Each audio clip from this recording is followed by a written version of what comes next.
জোরে বলেন না। মানুষ এমন কি করতেছে?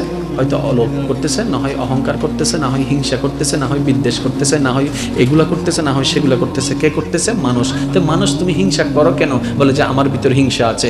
মানুষ তুমি লোভ করো কেন? তাই তো দুর্নীতি করো। লোভ করো কেন? বলে যে লোভটা আমার ভিতরে আছে। আমিত্ব করো কেন? আমার ভিতরে আছে। হিংসা করো কেন? আমার ভিতরে আছে।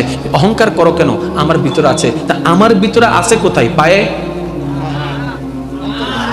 আঙ্গুলে, চুলে? এবার বলেন হিংসা কোথায়? যে হিংসার কারণে আপনি অশান্তি করছেন, সেই হিংসার বাড়ি অন্তর। অহংকারের বাড়ি, লোভের বাড়ি, আমিত্বর বাড়ি, বিদ্বেষের বাড়ি, সমস্ত কিছুর খারাপের বাড়ি। এবার কোন রকম যদি অন্তরটা পরিষ্কার করে ফেলতে পারে, এটা নিয়ন্ত্রণ হয়ে যাবে, এটা নিয়ন্ত্রণ হয়ে যাবে, এটা নিয়ন্ত্রণ হয়ে যাবে।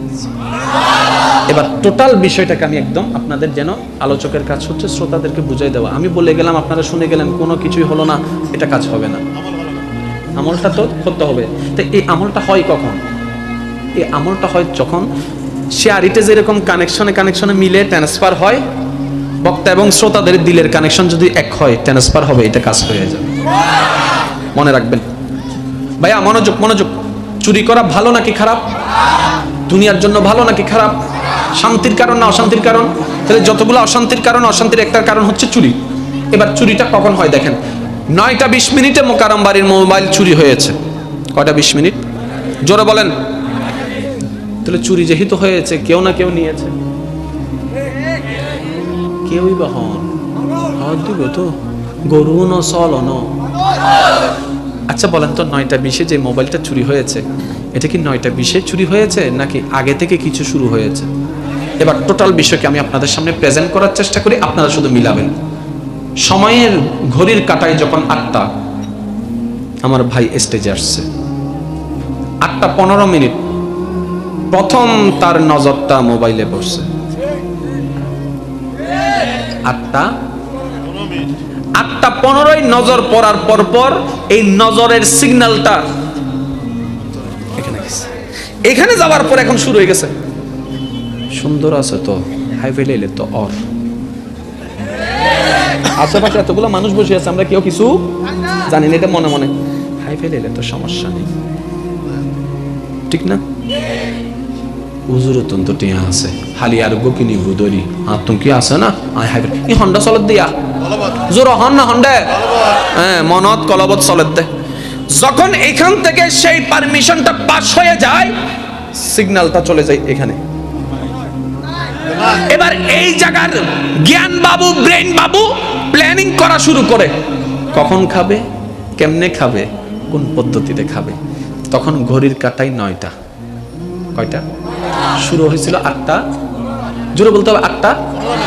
9টা যখন বাজে, ব্রেন বাবু সিগন্যাল দিচ্ছে, যখন মোকাররম বাড়ি চলে যাওয়ার টাইম হবে, সবার সাথে মোলাকাত করবে, তখনই আমি কাজটা করব। 9টা বাজে ফাইনাল। এবার সে অপেক্ষায় আছে, অপেক্ষায় আছে। কিসের অপেক্ষা? আমি যাওয়ার। আমি যখন যাওয়ার সময়টা আসলো 9টা 20, ও কিন্তু টাইম নির্ধারণ করে নাই, ও আমাকে নির্ধারণ করেছে। আমি যখন যাওয়ার সময় হলো, ভাইদের সাথে হাত মিলাচ্ছি, হঠাৎ করে 9টা 20, তখন আমি বললাম কি আমার মোবাইল কই? তাহলে 9টা 20-এ যেটা ঘটলো, শুরু হলো 8টা 15-য়। যদি 8টা 15-য় গলা চিপে ধরা যেত ওই ইচ্ছাটাকে, 9টা 20-এর চুরির অপবাদ আর আসতো না। এতটুকু কি বুঝতে পেরেছেন? এখন আপনারাই বলেন, জেনা জিনিসটা কি খারাপ না ভালো? আপনারা বলেন না। বিয়ের আগে পর পুরুষ পর নারীর সাথে সম্পর্ক রাখা কি খারাপ না ভালো? তাহলে এই খারাপ জিনিসটাকে কেন হচ্ছে? শুরু কখন? যে কলেজে একদিন দেখেছিল, বিয়ের গায়ে হলুদ অনুষ্ঠানে একদিন দেখেছিল, একটু বুঝেন না, বুঝেন না। কোন একটা বান্ধবীর সাথে বন্ধুর সাথে বেড়াইতে গিয়ে মার্কেটে দেখেছিল, প্রথমে চোখ গিয়েছে, তারপরে অন্তরের মধ্যে ফুল ফুটেছে, এবার সেই ফুলটাকে বাস্তবায়ন করার জন্য ব্রেইনে প্ল্যানিং করেছে, এরে ধরে তারে ধরে, ওইখানে দাঁড়ায় রিক্সার পিছনে দাঁড়ায়, এখানে দাঁড়াই ওখানে দাঁড়াই, এমনি করে তেমনি করে তেমনি করে তেমনি করে তেমনি করে তেমনি করে তেমনি করে করে করে করে করে। এবার বলেন ব্রেইন আগে চলেছে নাকি হাত আগে চলেছে? জোরে বলেন না। তাহলে হাত কন্ট্রোল, যদি ব্রেনটাকে কন্ট্রোল করেন, যদি ব্রেন কন্ট্রোল, মনটাকে কন্ট্রোল করেন, মন কন্ট্রোল, যদি চোখটাকে কন্ট্রোল করেন। তাই তো আল্লাহ কোরআনুল কারীমে পর্দার যে বিধানের আয়াতটুকু বলেছে, শ্রদ্ধার সাথে বলছি, মাইকের আওয়াজ যতটুকু যাচ্ছে, যেহেতু বলনেওয়ালা আল্লাহ, নিশ্চয়ই অনেক হিকমত আছে। আপনি শুধু আয়াতটাকে একটু পড়ে দেখুন। আল্লাহ সেই যে আয়াতে নারীদের পর্দার কথা বলেছেন, নারীদের কথা বলেছেন পরে, পুরুষের নজরের পর্দার কথা বলেছেন আগে। ইয়া রব্বে করিম, নারীর পর্দার কথা পরে পরে বললা, পুরুষের চোখের কথা তুমি আগে বললা কেন? রব্বে করিম বলে, পুরুষ যদি নিজের চোখকে কন্ট্রোল করতে পারে, আমি রবের ভয় দিয়ে এই পৃথিবীতে দর্শন নামের কোনো শব্দ আর থাকবে না, জেনা নামের শব্দই উঠে যাবে। এবার আপনারা বলেন, বেশিরভাগ ক্ষেত্রে অন্যায় কাজ যেগুলো আমরা নোংরা কাজ বলি আর কি, মেয়েরা বেশি আগায় নাকি ছেলেরা আগায়? না আপনারা বলেন, আমি শুনতে চাই। কে পিছনে পিছনে কে দৌড়ায়? আরো জোরে। রোদে শুকায় বৃষ্টিতে ভিজে কে? কলেজে দৌড়ায় কে? রিক্সার পিছনে কে? মোবাইল নাম্বার কালেকশন করার পরিশ্রম করে কে? ও ছেলে করো কেন? কই এখানে লাগছে তো, এখানে লাগছে তো, এখানে লাগলা কেমনে? কই দেখলাম যে, তো দেখাটাকে যদি কন্ট্রোল করে ফেলা যেত। তাহলে আল্লাহ পাক কিন্তু কোরআনে সেই আয়াতটাকে এভাবে বিশ্লেষণ করেছেন। আমরা আসলে কোরআন পড়ি ঠিকই, কোরআনটাকে বোঝার চেষ্টা করি না। এবার আপনারাই বলেন, আমাদেরকে বানালেন কে? তো উনিই তো ভালো জানে কোন স্ক্রিপ্ট টাইপ দিলে কি হবে। উনি তো সিস্টেমটা ভালো জানে, কিভাবে সেটিং করলে বান্দাগুলা ভালো থাকবে। ওই সেটিংটাই আল্লাহ জানাই দিয়েছেন কোরআন এবং হাদিসের মাধ্যমে। বলেন না সুবহানাল্লাহ। এখন যদি টোটাল বিশ্বকে এক জায়গায় করেন, একটা কথাই বললে আপনারা বুঝতে পারবেন।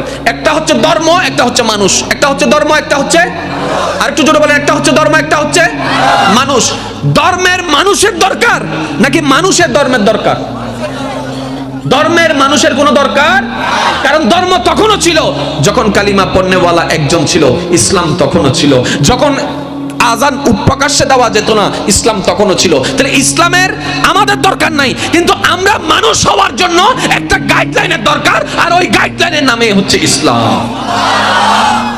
কিভাবে করব, কিভাবে করব না, কিভাবে চলবো, কিভাবে চলবো না, এই যে গাইডলাইন, ইটস কল ধর্ম, ইটস কল রিলিজিয়ন, এটার নামই ইসলাম। এবার বলেন, আমি শুধু একটা প্রশ্ন করব, আপনারা একটু আমাকে বুঝে শুনে উত্তর দিবেন। বিরক্ত হচ্ছেন ভাইরা? এদন মানুষ কিল্লে ইস্তেলে কিন্তু ফলোয়ার হাসে, আই তো বুঝির হ্যাঁ হইতে আই জনর পরে তারপরে আইবেন দে, এখন আর 900 ভাই এনে বাজে বোম মারামারি চলিব দেখকানা বাদ হষ্ট অন্য হন। এবার আমি একটা প্রশ্ন করছি, নিজের মনটাকে একটু নরম করে উত্তরটা দিবেন। আল্লাহর প্রিয় বান্দা হওয়ার ইচ্ছা আছে না নাই? একটু দিল থেকে বলবেন প্লিজ, একটু দিল। আপনার রবের প্রিয় বান্দা হওয়ার ইচ্ছা আছে না নাই? যিনি আপনাকে আমাকে খাওয়ায়, হাজার অপরাধ জেনেও গোপন করে রাখে, ওই রবের প্রিয় হওয়ার ইচ্ছা আছে না নাই? তাহলে কিছু কাজ করতে হবে। যদি রবের প্রিয় বান্দা হওয়ার ইচ্ছা থাকে, তাহলে কিছু কাজ করতে, আবার কিছু কাজ বাদ দিতে। কাউকে জিজ্ঞেস করতে হবে না ভাইয়া, আপনি নিজেকে প্রশ্ন করেন কি করতে হবে, কি বাদ দিতে হবে। এগুলো আমি বলবো না, আপনারাই বলবেন। সুদ, ঘুষ, মা বাবার সাথে বেয়াদবি, পর নারীর দিকে তাকানো, ইফটিজিং, ফ্লাডিং, তাহলে বন্ধ কি করতে হবে সেটাও জানা আছে। নামাজ, রোজা, মা বাবার সেবা, এটাও আমাদের জানা আছে। তাহলে করতে হবে কি সেটাও জানা, বাদ দিতে হবে কি সেটাও জানা। পারি না কেন প্রশ্ন যদি করা হয়, সবাই বলবে শয়তানে করতে না হতে। এটাই তো আমাদের দাবি, এটাই তো আমাদের কথা, যে শয়তান আমাদেরকে করতে দেয় নাই। শুনলে অবাক হবেন, এখানে শয়তানের কোনো দোষ নেই।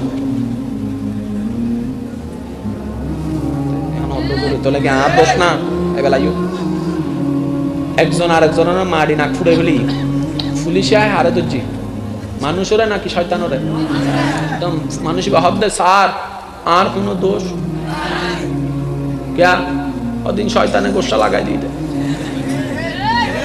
শয়তানে কি লাগাই দিয়ে দেয়? তো পুলিশে হাত দেয় ইতার দাঁতম মিদ্যে তোরা তো সাপ শয়তানের আতর হনো সাপ তিতা হদ্দা সার আইন অগরির ভিতরে তোর শয়তানে গুতাইতে তাহলে মারি দিতে সারা হদ্দা গোসা হনে দিয়ে নাপ তো ন লাগে মাইজি হনে হ আই আথার আর ওলহার আর গুসা মাইজি হনে শক্তি দিয়ে হনে আই দা শয়তানের হাত দিয়ে আগে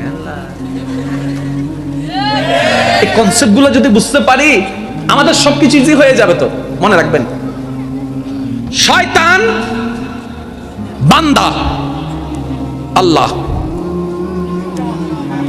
আল্লাহ বান্দা শয়তান। আরেকটু ইজি করে বলি, স্রষ্টা মানুষ শয়তান।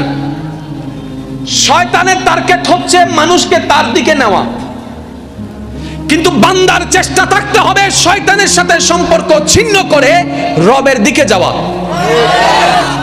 তাহলে এখানে কিসের যুদ্ধ? টানাটানির যুদ্ধ। এখানে যুদ্ধটা কিসের? টানাটানির। কিসের? টানাটানির। এই টানাটানি কেন বলে যে সেটা প্রেমের যুদ্ধ। আল্লাহর রাস্তায় একটু বোঝার চেষ্টা করেন। শয়তান আপনাকে ডাকতেছে, তো এমনি ডাকলে কি আসে? কিছু তো একটু কিছু একটা দিচ্ছে, কি জানেন? তোর থেকে টাকা কম, 2 নম্বরই কর না, কোটিপতি হয়ে যাবি। তো আমার সবার বয়ফ্রেন্ড আছে, গার্লফ্রেন্ড আছে, তোমার একটাও নাই, এটা কোনো কথা হইছে? মানুষ তো তোমাকে বলবে যে তুমি একদম অকেজ হয়ে গেছো। এইরকম এই 2022 সালে এরকম ফ্রেম 5-6টা করলে কোনো ব্যাপার না, একটু করো না, রাইতে তো সুন্দর করে কাটতে হবে। তো জোরে বলেন না। তুমি কি কোন অংশে কম? তোমার বাইকের কাছে তুমি হার মানবা কেন? 3-4টা টুসে মারে দিলে কি হচ্ছে? কত বড় বেয়াদব, তোমার সাথে বেয়াদবি করে। জোরে জোরে, আর একটু জোরে।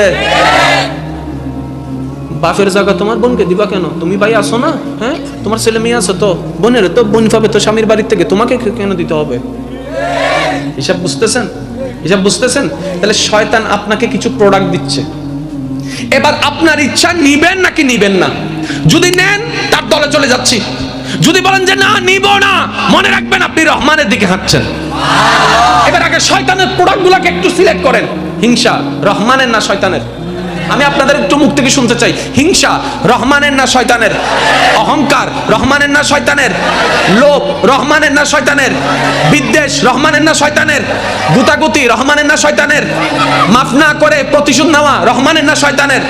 মানুষের ক্ষতি করা রহমানের না শয়তানের? বেয়াদবি করা রহমানের না শয়তানের? এবার আপনি একটু লিস্ট করেন, এটা এটা এটা এটা সব শয়তানের। নিজেকে প্রশ্ন করেন আছে নাকি নাই, আছে নাকি নাই। যদি দেখেন আছে, আজকে থেকে বাদ দেওয়া শুরু করেন, কারণ আমাদেরকে বানিয়েছেন যিনি, আমরা ওনার গুণা রাখবো, শয়তানের কোনো কিছু রাখার দরকার। এবার আসেন, আমি শয়তানের প্রোডাক্ট যতগুলা বলেছি তার মধ্যে একটা বলেছি হিংসা। সিদ্দিক আকবরের ভিতরে হিংসা দেখান তো। লোভ শয়তানের প্রোডাক্ট, দেখান তো ইমাম হোসেনের ভিতর লোভ। বেয়াদবি শয়তানের প্রোডাক্ট, দেখান তো ইমাম হযরত বাইজিদ বুস্তামির ভিতর বেয়াদবি।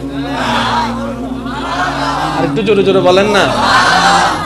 অহংকার শয়তানের প্রোডাক্ট, দেখান তো মৌলা আলীর ভিতর কোনো অহংকার। মনে রাখবেন আল্লাহর প্রিয় বান্দার নাম ভিন্ন, চেহারা ভিন্ন, চরিত্র সবার। আর একটু জোরে বলতে হবে, চরিত্র সবার, কোয়ালিটি সবার, ব্যবহার সবার এক। এবার আপনাকে শুধু একটা, কোনো সমস্যা? হ্যাঁ, সমস্যা? আপনারা কি বিরক্ত হচ্ছেন? আচ্ছা, কেউ যদি আমাদের বাপকে গালি দেয়,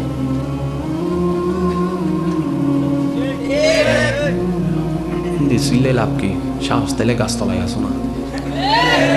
আর হতো না এই সিবেতাই সিবেতাই সিবেত হচ্ছে নমাতে গা জাঙ্গুরি সুগুরিতে কি মনে হতে না উচুর। আরা তো আজই নতুন পয়দা ওই দিকে কিচ্ছু তো না জানি, কুজারা বেকিং করেনি, হতে কিচ্ছু না জানি। আচ্ছা শুনেন, কারবালার পরে আপনারা জানেন ইমাম হুসাইনের একজন আওলাদ মদিনায় ফেরত আসেন, যার নাম হচ্ছে ইমাম জৈনুল আবেদিন, যার চোখের সামনে কারবালার সেই ভয়ানক হৃদয় বিদারক ট্র্যাজেডিটা হয়েছেন। ইমাম হুসাইনের সন্তান ইমাম জৈনুল আবেদিন সচক্ষে যে ঘটনা সাক্ষী। ওলামায়ে কেরামের জবানে আপনার প্রায় সময় শুনেছেন, শুধু একটু স্মরণ করিয়ে দিচ্ছি। ইমাম জয়নুল আবেদিন কারবালার ঘটনার পর থেকে ইন্তেকালের আগ পর্যন্ত কখনো অট্টহাসি হাসে নাই, কখনো কারো সাথে মন খুলে যে হাসা, এই হাসিটা উনি হাসতে পারে নাই। ওনার জীবনের বেশিরভাগ সময় অতিবাহিত হয়েছে চোখের পানি দিয়ে। সময়ের পরিক্রমায়, কালের বিবর্তনে এজিদ বাহিনীর পক্ষে যুদ্ধ করা, ইমাম হুসাইনের বিপক্ষে যুদ্ধ করা একজন সৈনিক জান বাঁচানোর চেষ্টায় নিজ দেশ থেকে পালিয়ে মদিনাতুল মুনাওয়ারা শরীফে চলে আসে। এবার যখন মানুষ বিদেশে যায়, যত পরে কোটিপতি হোক না কেন, সে কিন্তু গরিব থাকে, কারণ প্রবাসে সবাই গরিব। কথা বলেন না রে ভাই? নিজের দেশে না থাকলেও বাহাদুরি আছে, কিন্তু পরের দেশে কিন্তু যতই থাকুক বাহাদুরি, সেকেন্ডের মধ্যে যদি আপনার পাসপোর্ট হারা যায় আপনি শেষ, ডলার হারা যায় আপনি কিন্তু শেষ, কারণ ওখানে কেউ নাই যে যার ঘরে গিয়ে আপনি একটু অবস্থান করবেন। ওই এজিদ বাহিনীর একজন সদস্য মদিনা পাকে নিজের জান বাঁচানোর জন্য যখন আত্মগোপন করতে চলে আসে, এবার থাকার জন্য তার ঘরের দরকার, খাবার জন্য কিছু খাবারের দরকার। কোথায় যাবে কোথায় যাবে, মুসাফির, কোথাও যাওয়ার কোনো ঠিকানা নাই। একটু মনের কানটা লাগাই শোনার চেষ্টা করবেন। জীবনের অনেক প্রশ্নের উত্তর এখান থেকে আমরা পেয়ে যেতে পারি। জীবনটাকে রবের সন্তুষ্টির জন্য আগানোর জন্য একটা উৎসাহ পেয়ে যেতে পারি। একটু জোরে বলেন সুবহানাল্লাহ। দেখি যার যত শক্তি আছে ইমানদার ভাইরা ঈমানি আওয়াজে বলেন সুবহানাল্লাহ। আরেকটু ঈমানি আওয়াজে বলেন সুবহানাল্লাহ। এবার সে যখন মদিনা পাকে, মদিনা শরীফে প্রবেশ করলো, এদিক সেদিক ঘুরতে লাগলো।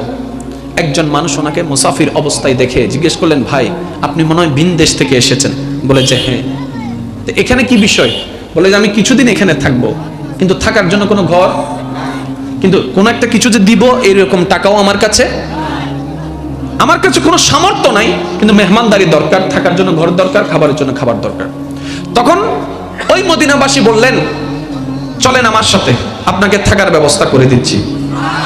এবার উনি একটু আশ্বস্ত হলেন যে না, থাকার জন্য একটা ঘরের ব্যবস্থা হয়েছে। আল্লাহর কি কুদরত দেখেন, ওই ঘরটা ছিল সেই ঘর যে ঘর হচ্ছে ইমাম হুসাইনের সন্তানের ঘর।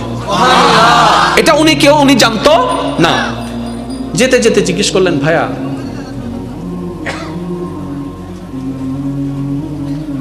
এবার যেতে যেতে উনি জিজ্ঞেস করলেন, ভাইয়া আমি কার ঘরে যাচ্ছি? বলে যে রাসূলের আওলাদ ইমাম হুসাইনের ছেলের ঘরে। এই কথাটা শোনার সাথে সাথে চোরের মন, সে তো ইমাম হুসাইনের বিপক্ষে যুদ্ধ করেছিল। এবার মনের ভিতরে একটা ছটফটানো শুরু হয়েছে, আমি তো চিনতে পেরেছি উনি তো সেই জন যিনি কারবালায় ছিল, যদি আমাকে চিনে ফেলে তাহলে তো অবস্থা শেষ। জান বাঁচানোর ভয়ে চলে আসলাম, এখানেই জানটা চলে যাবে। মনের মধ্যে এই কল্পনা। গেলেন ইমাম জয়নুল আবেদিন আলে রসুল, ওনাকে সাদরে গ্রহণ করলেন, নিজে না খেয়ে ওনার মেহমানদারির ব্যবস্থা করলেন, নিজের জায়গাটা ওনার জন্য থাকার ব্যবস্থা করে দিলেন। এইভাবে মেহমানদারি করতে লাগলেন, যতটুকু ওনার পক্ষে সম্ভব মেহমানদারি করতে লাগলেন। এবার আপনারাই বলেন, মানুষ যতই খারাপ হোক না কেন, দিন শেষে কিন্তু গিলটি ফিল কাজ করে, অনুশোচনা কাজ করে, লজ্জাবোধ কাজ করে। যেমন রাগ যখন উঠে হাজার কিছু বলে ফেলি, রাগ যখন ঠান্ডা হয় তখন কিন্তু মনের ভিতরে একটা লজ্জা লাগে, না আসলে এভাবে বলাটা ঠিক হয় নাই, এভাবে করাটা ঠিক হয় নাই, একটা লজ্জাবোধ। এটা হচ্ছে মনুষ্যত্ববোধ। বিরক্ত হচ্ছে না তো আপনারা? যতই উনি মেহমানদারি পাচ্ছে, কেমন যেন ওনার গালের মধ্যে জোতার বাড়ি পড়ছে, এমনই অনুভব হচ্ছে। কার সন্তান আমাকে এমন মেহমানদারি করছে, চিনে না জানে না, যার বাবাকে আমি হত্যা করেছি, ভিতরে একটা লজ্জাবোধ কাজ করছে। 3 দিন থাকার পরে উনি ওই ঘর থেকে বিদায় নিতে যখন নিচ্ছেন, তখন ইমাম হুসাইনের আওলাদ ইমাম জয়নুল আবেদিন ওনার পথ খরচের জন্য সামর্থ্য মতো ওনাকে কিছু টাকা দান করেন। একদিকে থাকার ব্যবস্থা করে দিল, নিজে না খেয়ে খাওয়ার ব্যবস্থা করে দিল, আবার আসার সময় কিছু পথ খরচের টাকাও ব্যবস্থা করে দিল। এবার প্রত্যেকটা ভালো কাজ ওনার জন্য, ওই ব্যক্তিটার জন্য একটা মেন্টালি ভাবে টর্চার হওয়া শুরু করছে লজ্জাবোধের কারণে। উনি এবার বিদায় নিয়ে চলে যাওয়ার সময় হঠাৎ করে মনুষ্যত্ববোধ জেগে উঠলো। উনি আবার রিটার্ন আসলে ইমাম জয়নুল আবেদিনের ঘরে, আসার পরে দরজা নক করলেন, উনি দরজা খুললেন। খোলার পরে ওই ব্যক্তিটা বলে, ভাই আপনি মনে হয় আমাকে চিনতে পারেন নাই, তাই আমাকে এমন মেহমানদারি করেছেন, আপনি মনে হয় আমার পরিচয় জানলে এত মেহমানদারি করতেন না। ইমাম জয়নুল আবেদিন তার কথা শুনে চোখের পানি ছেড়ে ছেড়ে দিয়ে বলে, আমি আপনাকে প্রথম দেখায় চিনতে পেরেছি, আপনি তো সেই ব্যক্তি যে আমার বাবা ইমাম হোসেনের পিঠের পিছনে প্রথম আঘাত করেছিলেন, আমি আপনাকে দেখেই চিনতে পেরেছি। আপনি আমাকে চিনতে পেরার পরও এত মেহমানদারি আপনি করেছেন? হ্যাঁ। ঘরের মধ্যে রেখেছেন? হ্যাঁ। আমরা হলে তো সেটা করতাম না, আপনি করলেন কেন? ইমাম জয়নুল আবেদিন কি উত্তরটা দিয়েছেন দেখেন, ওই দিন যেটা তোমরা করেছিলা সেটা তোমাদের মেহমানদারি, আজকে যেটা আমি করেছি সেটা নবী বংশের মেহমানদারি। আপনি আমি না সেই নবীর উম্মত? ওনারা বিশ্ব জয় করে দিয়েছেন হামলা দিয়ে নয়, মহাব্বত দিয়ে। মনে রাখবেন আজকে আমার কথা, যে দুই একজন আমাকে ভালোবাসে, আমি তাদের কাছে একটা শ্রদ্ধার সাথে একটা কথা শেয়ার করতে চাই। আমাকে যদি ভালোবেসে থাকেন, প্রতিশোধ নেওয়ার শান্তিটা সাময়িক, ক্ষমা করে দেওয়ার শান্তিটা অনন্তকাল। আপনি যখন প্রতিশোধ নেবেন 2 মিনিট 5 মিনিট 10 মিনিট আপনার একটা স্যাটিসফ্যাকশন কাজ করবে, 1 সপ্তাহ পর সেটা আপনার আর মনে থাকবে না, ওই রকম ফিলটা কাজ করবে না। যদি আপনার সামর্থ্য থাকা সত্ত্বেও আপনি তাকে মাফ করে দিতে পারেন, আজীবন আপনার অন্তরে যখনই কথাটা স্মরণ পড়বে আপনার অন্তর প্রশান্তির ছোঁয়ায় ভরপুর হয়ে যাবে। এমনও হতে পারে আপনি যখন আল্লাহর দিকে তাকিয়ে আল্লাহর বান্দাকে মাফ করে দিবেন, আল্লাহ হয়তো আপনার সারা জীবনের গুনাহও মাফ করে দিতে পারে। কনসেপ্টগুলো আমরা শিখি না, আমরা বুঝি না। আচ্ছা, চিল্লাইলে তো নিজের লস। প্রেশার তো আমারে না বাড়ে, প্রেশার ওষুধ তো আমারে না খাওয়া লাগে, তো তার উপর চিল্লাই তো লস আমারে না হচ্ছে। তা আমরা তো লস চাই না, আমরা না লাভে বিশ্বাসী, তাই তো 5 টাকার মাল 10 টাকায় বিক্রি করে দিচ্ছি, লাভে বিশ্বাসী। 1 কেজির মধ্যে একটু করে কমাই দিচ্ছি, লাভে বিশ্বাসী। তো এই লাভটা কেন বুঝলাম না? চিল্লাইলে তো আমারই লস, আওয়াজের মধ্যে করলে আমারই লস, ভয়েস ক্ষতি আমারই হচ্ছে, শব্দের ক্ষতি আমারই হচ্ছে, সময়ের ক্ষতি আমারই হচ্ছে, টেনশন করলে তার কথা নিয়ে সময় আমারটাই নষ্ট হচ্ছে, আমার জীবন থেকে সময় নষ্ট হচ্ছে, আমার প্রেশার বেড়ে যাচ্ছে, আমার ঘুম নষ্ট হয়ে যাচ্ছে, স্ট্রোক আমার করা লাগবে, তার তো করা লাগবে না, তাহলে নিজের ক্ষতি করছি কেন? মনে রাখবেন, ইসলামে যা হ্যাঁ বলেছে সেটা মানবের জন্য কল্যাণ, ইসলাম যেটাকে না বলেছে এটাই অকল্যাণ। ইসলাম যেটাকে না বলেছে শয়তান সেগুলোকে হ্যাঁ বলেছে। ইসলাম বলে যে অহংকার করিও না, শয়তান বলে অহংকার করো। ইসলাম বলে রাগ করিও না, শয়তান বলে রাগ করো। এবার আপনার আমার সিদ্ধান্ত, নিব কোনটা, ইসলামেরটা নাকি শয়তানেরটা? নেওয়ার দরকার ইসলামেরটা, নিয়েছি শয়তানেরটা। দিন শেষে লস আমাদের, দুনিয়াতেও ক্ষতি, পরকালেও ক্ষতি। আর কত? সত্যি করে একটা কথা বলেন, আমি কারো পক্ষ বলি না, বিপক্ষ বলি না, আমি সবসময় আমার নফসের বিপক্ষে, আমি সবসময় আমার কলবের পক্ষে। আমি অযোগ্য, আমি গুনেহগার, আমি একদম নালায়েক। আপনাদেরকে বলার মাধ্যমে নিজেকে বলছি মূলত। একটু খেয়াল করবেন, আল্লাহর প্রিয় বান্দা হওয়ার ইচ্ছা সত্যি সত্যি ইনশাল্লাহ বলেন, মন থেকে বলেন, কারণ মনের ডাকটা কিন্তু রবের কাছে তাড়াতাড়ি কবুল হয়ে যায়। I love you, I love you, I love you, I love you, I love you, I love you, I love you সারাদিন বললে কাম। আগে চোখে চোখ তো রাখেন, আওয়াজটাকে, যত কথাটা যত মধুর, আওয়াজটাকে সে মধুরে আনেন না। অনেকে বলি না নামাজ পড়ি কিন্তু শান্তি পাই না, নামাজ পড়ি মনোযোগ আসে না। আমি বললাম, প্রেম করার সময় আশেপাশের কোনো খবর থাকে? গেম খেলার সময় আশেপাশে কোনো খবর থাকে? জোরে বলেন না। গেম খেলার সময় কে ডাকছে খবর থাকে? এমন এখানে অনেকে আছে, গেম খেলতে বসলে তার মা যদি তার সামনে, ওড়ো আইসো না, এই হন্ডে ডাহাত, একজন হয়তো তোমার ডাহাত দেয়, হতে। এবার জিনিসটা আমি আপনাদেরকে বুঝাই দিই, শুনে কোন জায়গা দিয়ে? শোনার জন্য কি দরকার? কানের দরকার। শোনার জন্য কি দরকার? অনেক সময় দেখবেন আপনার কোনো বন্ধু বান্ধব পরিচিত, হুজুর আসছেন, হুজুর আসছেন, নারে তাকবীর, নারে তাকবীর, নারে তাকবীর, নারে রিসালাত, নারে গাজিয়া, আরে সুন্নাতুল জামাত, আলহামদুলিল্লাহ। মুকাম কান আইকারের মত জীবন হারি ভগবতীর আগমন, শুভেচ্ছার স্বাগতম, ভগবতীর আগমন। আল্লাহুম্মা সাল্লি আলা মাওলানা মুহাম্মদ ওয়া আলা আলি মাওলানা মুহাম্মদ। আল্লাহুম্মা সাল্লি আলা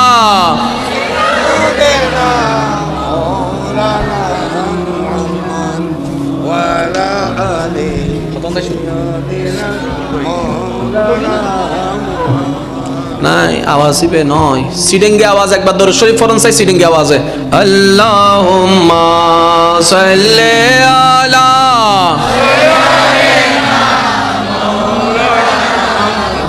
ওয়া আলা আলি।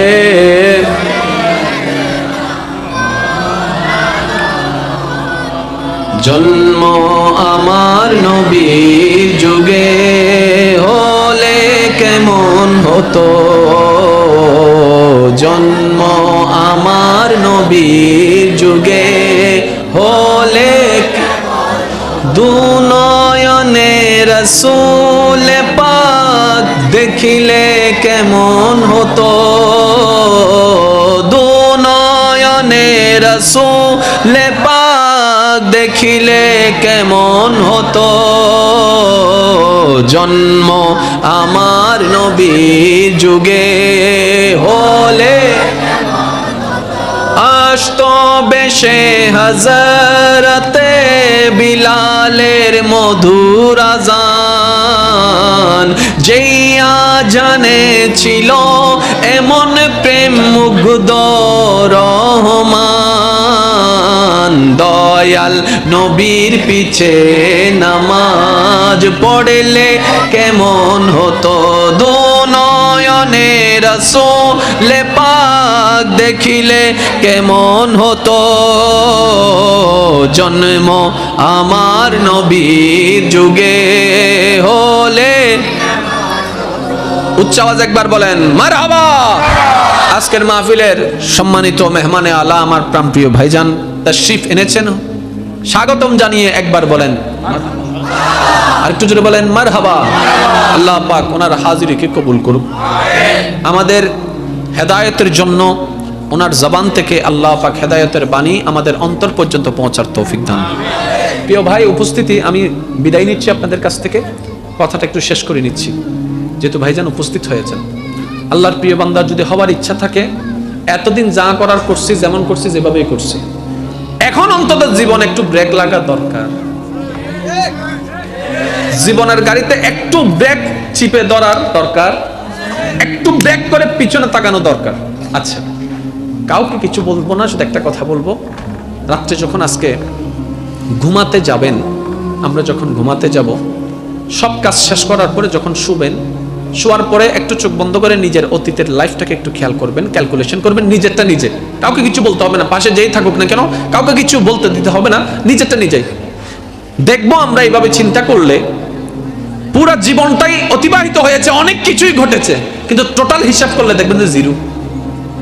করে দেখবেন, টোটাল হিসাব করে দেখলে, জোরে বলেন টোটাল হিসাব করে দেখলে, তাহলে আমাদের জীবন যদি আমাদের বিবেকের জ্ঞানে জিরো হয়ে যায়, আল্লাহর বিচারে তো আরো বড় খারাপ অবস্থা হয়ে যায়। কোন বান্দা যেন জাহান্নামে না যায়, সেজন্য নবী রাহমাতুল লিল আলামিনের চরিত্র মোবারককে আল্লাহ প্রদান করেছেন। ওই নবীর জীবন চরিত্রে দেখবেন রাগ, হিংসা, অহংকার, লোভ, এগুলোকে মেরে ফেলতে হবে। এখন প্রবলেমটা কোথায় জানেন? মারবো কেমনে? প্রবলেম এই জায়গায় যে মারবো কেমনে। করোনা তুমি বাঁচি বেলা তো 10 কান হারানোর মধ্যে 1 কান পাই। হিংসা তুমি কেন পাচ্ছ? এজন্য মাথার তো শীত তুমি বাঁচি বেলাই তো এই হিংসা তুমি পাচ্ছ কেন? মাইলে ফিরে 1 কান জায়গা এন জায়গা ঢুকি দা তো ঢুকই না বাড়ির ডাক্তাররা যাই হইতে ডাক্তার আর মন মিটিং যে বলি কি আর একখানে পরিষ্কার করি তো না ডাক্তার হয়তো তথ্য হওয়ার ঠিকানা তাইলে আর হ মাথা না ঠিক না ঠিক? তাহলে পৃথিবীর সমস্ত রোগের জন্য ডাক্তার আছে, এক এক দেশের এক এক ডাক্তার, কিন্তু এমন একটা জায়গা আছে যেটা রোগাক্রান্ত হয়ে গেলে কোন ডাক্তারের কাছে গেলে চিকিৎসা হবে না, আর ওই জায়গাটার জন্য যদি চিকিৎসা করাতে চান তাহলে একটা জায়গায় যেতে হবে, সেটা হচ্ছে নবী রাহমাতুল লিল আলামিনের দরবার। এটা একদম বুঝে শুনে বলি, অনেক হিংসাওয়ালা নবীর কাছে এসেছেন, নবী চিকিৎসা করে দিয়েছেন আল্লাহর হুকুমে, অন্তর হিংসা মুক্ত, অন্তর লোভ মুক্ত, অন্তর অহংকার মুক্ত, অন্তর বিদ্বেষ মুক্ত। এবার যখন সবকিছু নোংরা জিনিস বের হয়েছে, ওনার জবান কন্ট্রোল, ওনার হাত কন্ট্রোল। এই মানুষ কারোর জন্য অভিশাপ হয় নাই, বরং এমন একটা জীবন পেয়েছে আজকে 2022 সালের মানুষে এসে সিদ্দিক আকবরের জীবনের নাম শুনে সুবহানাল্লাহ বলতে পারত। সত্যি করে একটা কথা বলেন, বাবার নাম জানা আছে না? আছে যে আছে না বাপর নাম জানা আছে না দাদার নাম দাদার বাপর নাম হদ্দ হুজুর আমি জানি আমাদের ভাইয়া তুই কেন জানো এনো বুঝছি আর এস বিএস সঙ্গীতে আচ্ছা ইবে না দাদার বাপ আমার মাতন না দাদার বাবু তারা দূরত্ব হবো স্যার 100 বছর বেশি তো বেশি ঠিক না 100 বছর যে আগে নিজের রক্তর মানুষ নাম জানা সাইবার খবর হন্ডে কি জানি ঠিক না ভাই ঠিক ওয়া নবীর কো সাহাবা আছেন বলে জিবে বলে নবীর মক্কা তো মদিনা হিজরত করে জীবের নাম মান কি দে ওনার আত্মীয় না কি রে বংশধর না তুই 100 বছর আগের ইবের নাম না জানো রক্তরি বিবের নাম কা জানো ওদে হামিলে গজি দেন আমি মন্ত্র অন্য করিব না এনে কেন হাম করিন না চলন না অন্তত আরা জনার পরে 200 বছর পরে যাইয়া যে মানুষ হয় এই জায়গা কো মানুষ আসিল ওয়া বহুত আল্লাহ ওয়ালা হামগি তো ঠিক এক দিন হয় না এতাল্লাই ওয়া কুনু মা'আস সাদিকিন আল্লাহ হইদে উগ্র নেককার বন্ধু তোয়াইলো ইবেলা তাকতে দেবে গসা লাগতে তুইও নেককার হই ডন করে হন না সুবহানাল্লাহ একটা জিনিস আমার আবদার থাকবে সকলের কাছে আজকে থেকে একটা কাজ করবেন আগামী 3 সপ্তাহ নিজের উপর নিজে পর্যবেক্ষণ চালাবেন ক্যালেন্ডার নেবেন বা মোবাইল নেবেন যা নেবেন এই আগামী 3 সপ্তাহ নিজের জবানকে কন্ট্রোল করার চেষ্টা করেন অপ্রয়োজনীয় কোনো কথাই বলার দরকার নেই প্রয়োজন যতটুকু বাস অতটুকু বলবো এর বাইরে কয় সপ্তাহ 3 সপ্তাহ কি বেশি কঠিন হবে ভাইয়া 1 মাসও কিন্তু বলিনি 3 সপ্তাহ আপনি 3টা সপ্তাহ নিজের জবানকে একটু কন্ট্রোল করেন দেখবেন অনেক সময় হবে কি মনে বলবে হসনো আসলে কি ওনার মনে হদ্দেন হইতে হওয়ার দে তিতের হাতা দেখতেন কা এটা আর হাওয়াই না তেলিতের হাতা ধরানোর দরকার দেখো দেখো হসনা মানে হইবেলে জিব্বা দরকার আই জিব্বে বেড়ে দাঁতল আয় হরাই তো জি চাই তুই ফাইলে হওয়াবো নমাতত্ব মনে হদ্দে সারিকা দর 3 গান 4 গান উনাইতে শোনা তুই হওয়াবো 3 সপ্তাহ করিস দেখবে তোমার মনে নেন শান্তিও বুধো ভাই তুমি হবে তো মাইলে ফিরের সহ্য করো না তোর বড় শান্তিতে সহ্য মনে না আরেকখানে জোর হন না সুবহানাল্লাহ এই যে অমানুষ থেকে মানুষ হওয়ার জন্য যে সাজেশনটা দরকার এই সাজেশনের নামই হচ্ছে ইসলাম আর সেই ইসলামের রাহবার হচ্ছে নবী রাহমাতুল লিল আলামিন সুবহানাল্লাহ আল্লাহ আমাদের সবাইকে বুঝার তৌফিক দান করুন সেই সবাই মিলে একটা নাতে রাসূল পড়ি ইনশাআল্লাহ এরপরে বিদায় নিব নূর ওয়ালা नूर लेकर आया है सारे आलम में ये देखो कैसा नूर छाया है अस्सलातु वस्सलामु अलैका या रसूल अल्लाह अस्सलातु वस्सलामु अलैका या সবাই মিলে কি আওয়াজে আসসালাতু ওয়াসসালামু আলাইকা ইয়া রাসূলুল্লাহ আসসালাতু ওয়াসসালামু আলাইকা ইয়া এবার যার যত শক্তি আছে ঈমানি আওয়াজ একবার বলেন সুবহানাল্লাহ আরেকটু মহব্বতের আওয়াজে লাগাই বলেন সুবহানাল্লাহ এবার বলেন আলহামদুলিল্লাহ এবার বলেন লা ইলাহা ইল্লাল্লাহ লা ইলাহা ইল্লাল্লাহ এবার কষ্ট করে একটু দুই হাত তুলে ঈমানি আওয়াজ একবার বলেন আল্লাহু আকবার আল্লাহু আকবার লা ইলাহা ইল্লাল্লাহ মুহাম্মাদুর রাসূলুল্লাহ সাল্লাল্লাহু আলাইহি ওয়াসাল্লাম সকলের কাছে একটু অনুরোধ যেহেতু এটা হাঁটার রাস্তা এখানে হাঁটতে গেলে অনেকের সাথে গায়ের মধ্যে পাও লাগতে পারে আমরা যদি একটু এদিকে এসে বসি তাহলে অন্তত আসা যাওয়ার রাস্তাটা ক্লিয়ার থাকবে আপনাদের শরীরও কারো পাটা লাগলো না যেহেতু মেহমান আসতে থাকবে ইনশাআল্লাহ সময়ের পরিক্রমায় আমার ভাইজানেরা আসবেন আপনারা সবাই মিলে তাকরীর শুনবেন আমি ওদের জন্য দোয়া করবেন ওয়া আখিরু দাওয়ানা আলহামদুলিল্লাহি রাব্বিল আলামিন আসসালামু আলাইকুম ওয়া রাহমাতুল্লাহ।